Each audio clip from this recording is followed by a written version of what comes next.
Today I'm back at Beach Pond, and here we have Minium hornum, or horned calcareous moss. You can see all of its little spore capsules forming. And these are very common in these very shady forests, with the hemlock, and the yellow birch, and the red maple, which, you know, there's always one. There's one right there. It's a beautiful sunny day after 13 days of cloudiness. So over here, all this bright green moss, this is all Calcladium imponens. And this is the most common moss in southern New England by a good, decent margin. I mean, look at it all. Forming almost, not a monoculture, but mats everywhere. Everywhere you see this brighter green is the Calcladium. Also shown, we got Bassania trilobata. It's a type of liverwort here. And then on the rocks, the Calcladium fades into dicranums, which are those. Dicranums, it's a kind of diverse group, but I'm starting to learn them. And the species are associated with different forms and different habits. Like, this isn't the broom fork moss.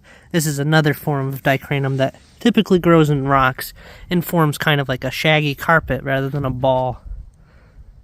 Here we have a moss in the genus Atrichum. You can tell these aren't what they look similar to, which is the Polytrichum, because typically Polytrichums more have a stalk, and Atrichums seem to not have a stalk. And this is a moss in the genus Eulata. It might be Eulata crispa, but there's a couple of them, and they all kind of look vaguely similar. Very beautiful. Here we have Polypodium virginianum, the rock polypody. These you find on rocks, and there's its little sori. These are quite common. And this is a leucobirum. Here's more of, this is a dicranum. Same thing with that.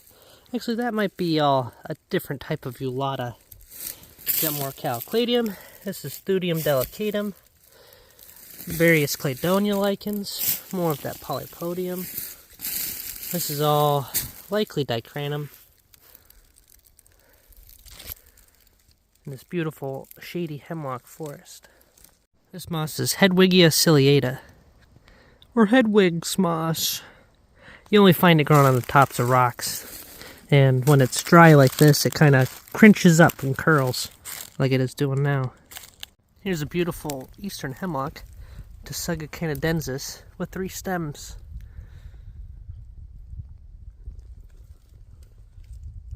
Here we have a beautiful little colony of Dendrolycopodium obscurum, or flat-branched tree club moss. Or flat-branched princess pine, but you know it's the flat-branched one. Beautiful. Grown with the Bassania and a type of dicranum. And some sphagnum. And hemlock, white pine, Pinus strombus. So cool. Look at this freaking weirdo. Some kind of bryophyte. I want to say it's a moss, but it could easily be a liverwort. This one's going on iNaturalist, which will be posted eventually. Look how interesting. It's not a Bassania, that's for sure. Strange. Right here, above the stranger, we have Thelia hirtella going on this tree on the north-facing, I guess, side chunk, and some little cladonias.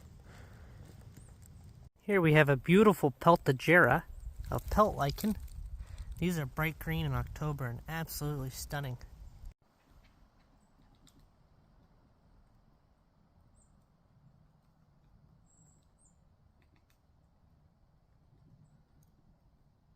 Here in this shady forest, the ground, or on the slope of rocks and whatnot, it's completely covered in the Bassania, and leucobirum, and the Calcladium.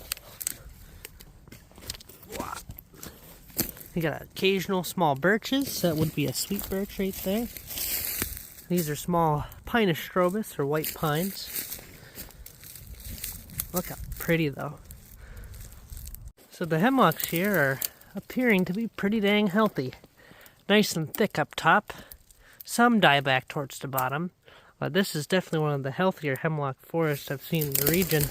And the hemlocks here are relatively big. This one's about 2.5 feet, or maybe, yeah, about 2.5 feet around. Typically that's as big as they get when you see them. Or not really as big as they get, but as big as they get when you see them here in southern New England. So it tells me that this forest is quite old, especially considering how thin soiled it is. You can see all the rocks here. It's kind of boggy too, heading into this lowland. Here we have some Huperzia lucidula, or shining fir moss. Here's some beautiful Michella repens, absolutely engorged with the delicious berries. Look at them all, so Christmassy. Next to this enormous hemlock here, we have a nice patch of Gaultheria precumbens, with the eastern tea berry, with their delicious little red berries. It's a nice patch of it right here on this rock. So right here we have the remains, or the sori / spore structure, the fertile structure of one of my favorite ferns, which is Woodardea areolata, which is relatively uncommon. You typically find it in swamps along the coast. And this one is it's a little bit further inland from the coast, and it's not far from a few other populations I've found, but it's one of my favorites. It's such a beautiful fern. Woodardea areolata. There's a few of them here and there in this beautiful hemlock sphagnum bog. We got a little ledge over there. One of my favorites. These things are awesome. Here we have a beautiful sphagnum mat over some water. And this probably just goes straight down. I don't want to step through it because it's just too damn beautiful. A little vernal sphagnum mat.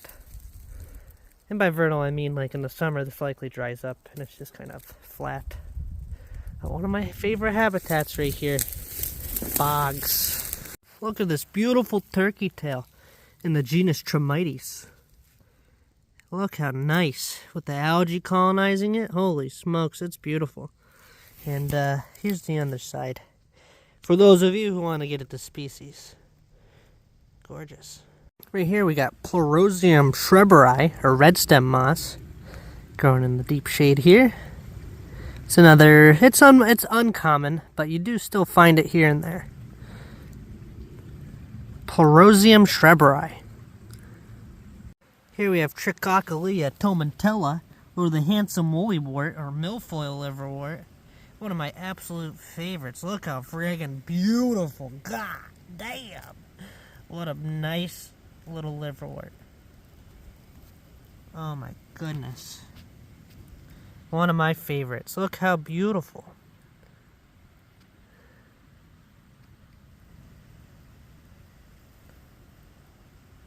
We also got the little springtail geese. Little decomposer insects.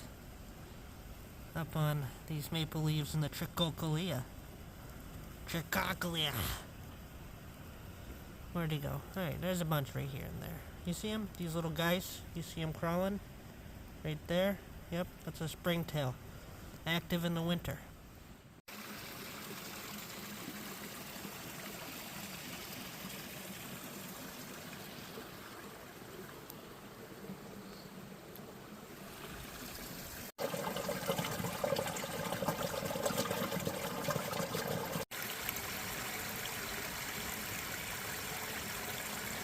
So it's kind of heading into the uplands, out of the deep shade of that valley back there. And you can tell it's a lot less mossy. But there is still a little bit of a creek, this little seep thing. It's a waterfall I'm going to check out back there. I just wanted to see where this popped up from. We're still mostly in the hemlock forest, but there is a lot more oaks. There's a few more beeches. And then, got this creek.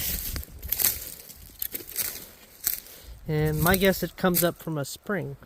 Here we have a little plant in the buttercup family, the Ranunculaceae, called Coptis trifolia. It has little white flowers in April and May. And they're cute. They have these cute little 3-lobed flowers. And I don't want to say they're rare, but they're relatively uncommon. And you typically find them in shady, kind of, I don't want to say rich, but intact forest. Coptis trifolia. little white flowers. Absolutely beautiful little yellow centers on these. And they're evergreen too. That's why you can see them in February. Very beautiful. And they kind of, they don't form like a ground cover, but you can see them. They're here. They're there. Here we have a cute little skunk cabbage getting ready to open up. Slimco carpus viatitis. Actually he's already open. You can see his actually, yeah, he is open, but you can't really see his pollen thing in there. You'd have to open him up a little, and that would hurt him. In the Ariaceae, the arum family. Very cool. So it looks like a little creek has dried up, but you can see here, you can see it flowing underneath all the rocks and underneath the duff layer. So we're getting close to its source. That's my assumption. But when it does flow, I guess heavy, flow a lot, it goes up here and it kind of washes away some of the soil. But you can hear it. The forest up here also seems to be younger, with not as many large trees as there was further down the valley. But we got the creek still going there, and I more or less just think it's below all these rocks and all the duff here. It looks like it kind of levels out. I saw that on the topographic map. Good old Chimaphila maculata with a striped wintergreen. One of the most common, if not the most common plant here in southern New England. Not really common in density or numbers, but common as in like you're gonna find it everywhere. Realized I got it a bit wrong. It actually continues to slowly go up, and so I guess the Seepy Creek isn't really flowing anymore. It's flowing, but it's going very slow. So it's probably only going up a few inches of elevation every 100 feet or so. Very acidic here. Very shady with the hemlocks. Still definitely younger than below there. It was probably logged at some point, probably within the last 70 years, whereas that down there, I'd say it hasn't been logged in at least 100 or more. Here we have a moss in the genus Allocomnium, or ribbed bog moss. It's not a sphagnum like you see here. It's an Allocomnium. That's what I mean. This is the Allocomnium. It might be palustre, which is the ribbed bog moss. And this, let me check what that is. So this thing right there, that would be a Palavicinia.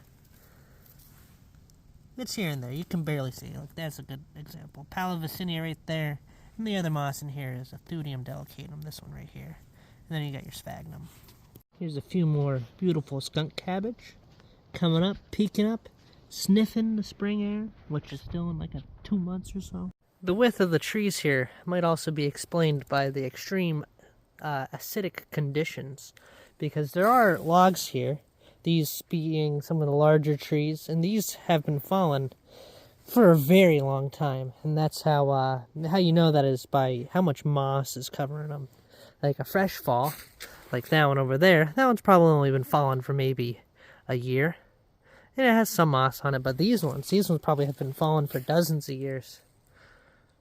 You can see different states, like that one's probably like maybe a second or third year since it's fallen. It's actually still alive. You can see the top of the hemlock there. That one, these ones probably just fell, but this one probably fell at least 30 years ago. This section of the bog is inhabited by a grassy species of wildflower called carex. That's C-A-R-E-X, not carrot. And carex are wind-pollinated, and they're hard to distinguish because there's so many different species. But this is a thin-leaved clumping variation. I don't know the exact species, I just know it's a carex. Forms these little hummocks.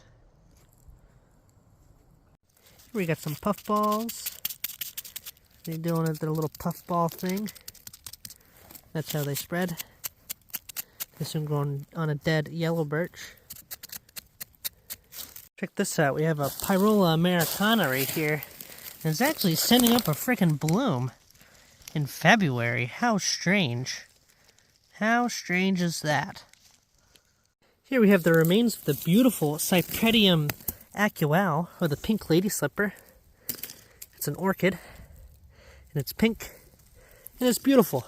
These bloom typically in May, and you can see all these little dudes flying out of it. That's essentially the seeds, and so they'll fly, and then they'll kind of land somewhere, and maybe the fungus that they are symbiotic with will basically colonize these little dust-like seeds, and then it'll feed the baby orchid until it's ready to grow a leaf, and then after 7 to 10 years or 5 to 10 years, it'll send up a bloom like this one.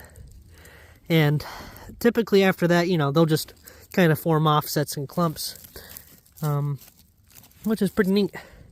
Very hard to grow. Typically need lab and whatnot to grow them in like petri dish friggin' to get them to germinate, and they need perfect conditions or they rot. And then they don't transplant at all, even though they're so beautiful. So you take them out of their habitat, they die. So you gotta appreciate them where they are at. These ones aren't as poached as much as the yellow lady slippers, which do transplant a little bit better. But the yellow lady slippers are more common in extremely rich environments, whereas these are common in the more acidic environments. And I've seen patches of them where there's hundreds. And when you find patches that old, you know it's an ancient patch because they take so long to grow and bloom, you know, 5 to 10 years to bloom. So this patch, you know, it has 4, maybe 5 blooming stalks. I'd say it's maybe 30 years old. It could even be even older. It's growing on this kind of rocky ledge below some hemlock and white pine. And that's the bog area I was just in. That's where I found that nearly blooming pyrola.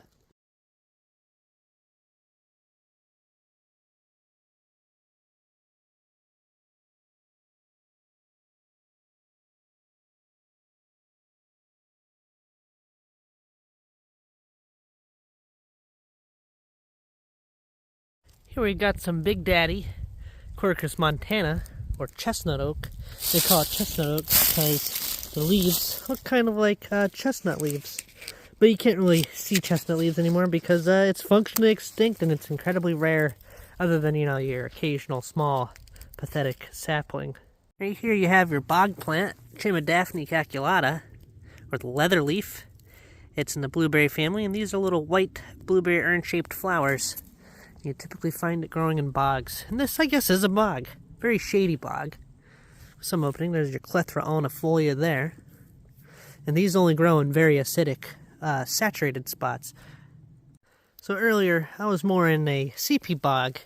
And this is what I'd call more of a pondy bog. And by pondy, I mean, you know, it's deep. It's deep. Instead of, here's a lot more standing water, rather than, you know, just straight sphagnum. And the openness suggests how deep it is. So, and then I'm guessing over there is a nice open bog. Now over here there's a lot less healthy hemlocks. So I'm guessing the adelgid is moving east. Or moving from the east to the west. So moving west. Or it's just like, you know, patchy infestations. Because these are not doing good. And it might not even have been the adelgids. So it looks like a wildfire moved through here at some point. Look how charred these are. This whole little valley is charred. No sign of charring on these black birches, but some of their lower bark is missing. This hemlock is charred. So a fire ran through here. Interesting. So it's not the bog clearing I was expecting. It's actually a very steep area. Probably goes down a good 50 feet from the top, maybe even 75 or 100 into this narrow valley. No more than 30 feet wide, which is kind of uncommon. This is all Dryopteris marginalis, or wood fern. I'd love to get up there, get up to where the burn was. That's sketchy. There's your valley. But I just hung out in the valley for the last 3 hours, so I want to do some uplanding. Even though that does look quite inviting. Look at that. The fire ran right up this cliff. Scalded all the roots and everything. On the way up the sketchy area. Look how blackened that log is. Here we have Marchantia polymorpha, or the common liverwort. Look at that, growing in the burn. It's absolutely covering everything on the slope. On this north-facing burned slope. Burned. I'm not sure when it burned, maybe 2 or 3 years ago, based on the age of all these little black birches and whatnot. At least 2. Oh look, this is a epilobium. That's cool. So you can tell that hemlocks do not like burning. Pretty much everyone that has touched any sort of fire died. I want to say that this was likely either started by someone's little campfire or started by a lightning strike. But the trees that seem to have survived are the chestnut oaks, which are these ones here. And chestnut oaks are more or less fire tolerant. Maybe not resistant, but fire tolerant. And it's an interesting mix with the hemlock, which is not fire tolerant, and the chestnut oak. So it tells just the greater history of the area, which is, it's very likely that this is a fire-prone landscape. Burns maybe every 5 to 10 years, and so it has burned in a very long time. So there's a lot of fuel here. I wouldn't be surprised once these all fall. It's going to be even more flammable, or even more flammable than it was before. Interesting.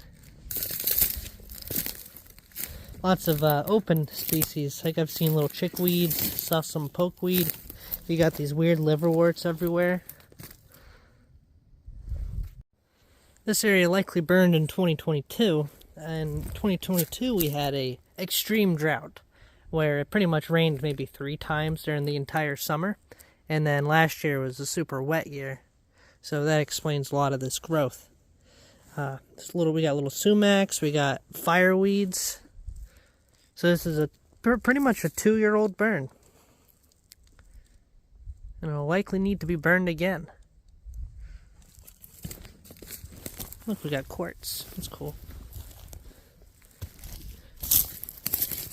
So I made it down here and went around basically the burn area up on the top of that ridge. And the trail kind of followed through here and one goes back up. But I'm going to follow this little crevasse here and then head into the uplands past. Currently climbing over, or up, a rocky waterfall, but the waterfall is underneath everything. It flows out through there. You can hear it flowing underneath. There it is. You can see it. That would suck to drop my phone down there.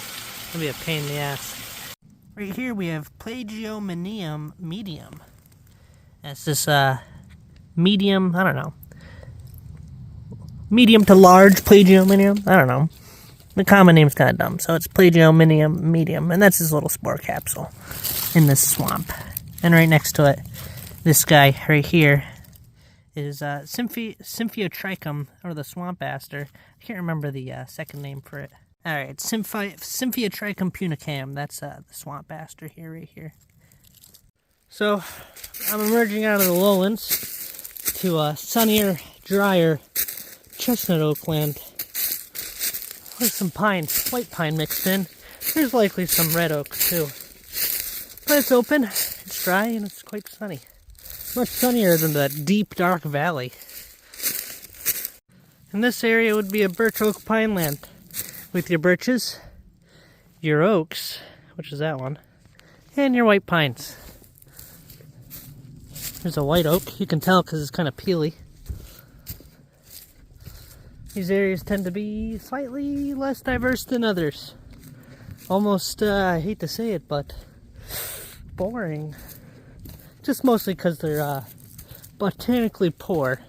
But they're species rich in like birds and insects and whatnot. Here we have Ganoderma tsugae, or the hemlock varnish shelf. Look at that thing. Huge. I've seen ones twice or 3 times the size of this. And this one's kind of, they're spent. It's winter. But they're like this beautiful kind of maroon, yellowy, reddish color. Yellow on the edges, and then maroon. Like this beautiful mahogany maroon color in the inside. Before, it wrinkles up in the winter. It's a big polypore. And it grows on dead hemlocks, like this one here. I love them.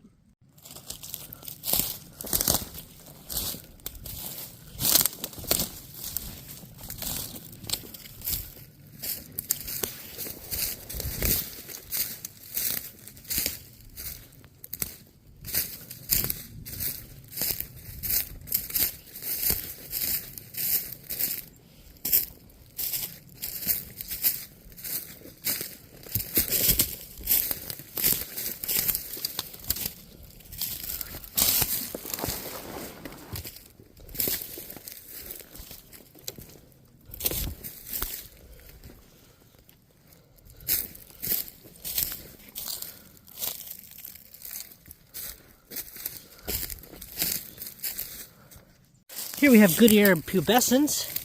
That's awesome. Growing right near the edge of this creek right here. It just kind of stops. And we're in a kind of a birch hemlock land. And this is actually the first time I've found Goodyear pubescens in a birch hemlock land. It's a nice little clump right here. You can see all that dust, those are all of its seeds. Awesome. There's some nice white quartz. Look how beautiful. You can actually see the sun going through it. It's translucent. That's cool. And nice. So this must be an old quartz vein. And whatever was in between the quartz vein quickly, I guess, not decomposed, but it dissolved, leaving this kind of rocky mess. Or these were kind of brought in, who knows? But I'll see if I'll see more. Because usually you have 3 quartz. I mean, if you have some quartz, there's usually more. It's usually quite a big vein somewhere nearby. So I'm going to keep looking around. Oh man, turkey tails never get old. Look how beautiful. Growing on this dead. This looks like a oak. I'm going to have to say it's an oak. Yeah, it's probably an oak. It might also be an ash. I don't know. I'm leaning towards oak. A white oak, probably. But look at that Tremites. Beautiful turkey tail. Look at that nice color. The stripes.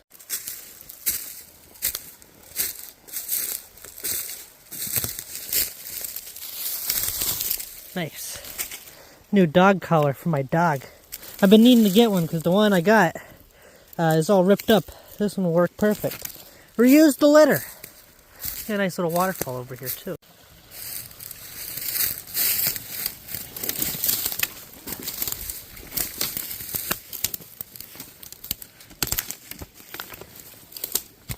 It was supposed to be peaceful and nice, but a bit of a pain in the ass to get through. Let's try to redo it.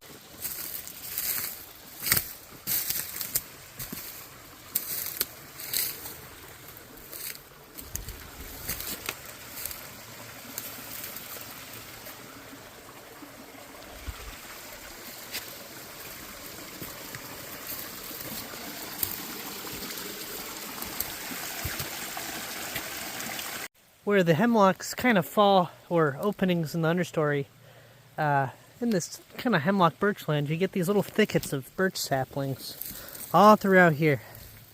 Likely because a few larger hemlocks died. And for whatever reason, not as many hemlocks come up. And I do not know the reason for that. Maybe, I mean, you can see a couple hemlocks, just one little one there and there. Perhaps the birches just grow so much faster in the shade. Just found one of the biggest patches of Hupersia lucidula. Look at it all. Everywhere. All throughout. Oh, I love Hupersia. Gah! Gah! Gah! You know, gah! Fuck! I only said fuck because I had a birch whip me in the eyeball. Look at it all. Beautiful, beautiful Hupersia. Look, there's some more there. There's some more there. There's a junk load here, junk load there, junk load everywhere. Ah, look at all the Hupersia. Fuck! I love it. I love it. I reckon I tell you I love it.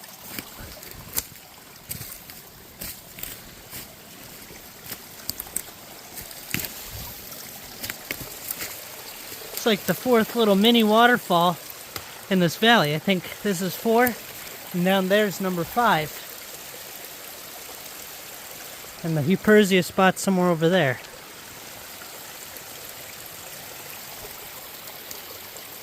This is miniature waterfall number 6.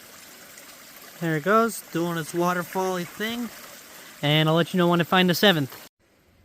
Here's a plant in the genus Sparganium, a burr reed, distantly related to the cattails, or the typha.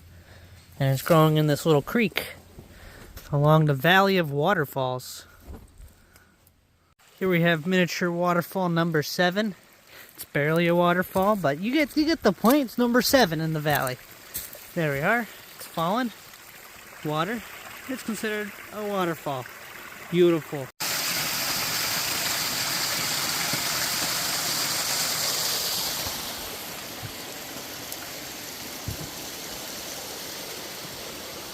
Look at the fucking size of this hemlock. This is the biggest one I've seen. At least today. Goodness gracious. Goodness gracious. This thing's like nearly 3.5 feet around. I mean, it's at the base, but that's a big boy. That's the biggest one I've seen in the region. By a fair amount too. Wow. Growing up on the ledge here. Goodness gracious. I mean, still right there. He's a good 2.5 feet across. Down here's like almost 3.5, almost 4. Big lad. Now I'm in this big crevasse. That's the opening. This is along a ledge. So this is likely just kind of frost heaved off. Or it might just be, I don't know, some other fracture. I don't know stuff about stones, but I could squeeze in a little bit more. There's a little bit of a air hole. And you could, if you had the guts, you could probably get all the way up there if you really wanted to. That's pretty cool. A crevasse! Yeah. It's not the biggest crevasse in the world, but it's a good one.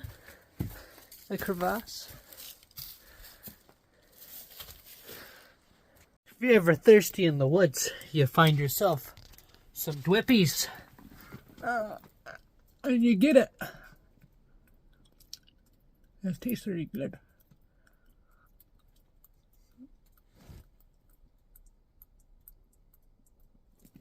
There, enough of that. Beautiful Gaultheria ground cover. Nice dense population with the small white pine saplings and a few dying hemlocks. Look at that. Beautiful.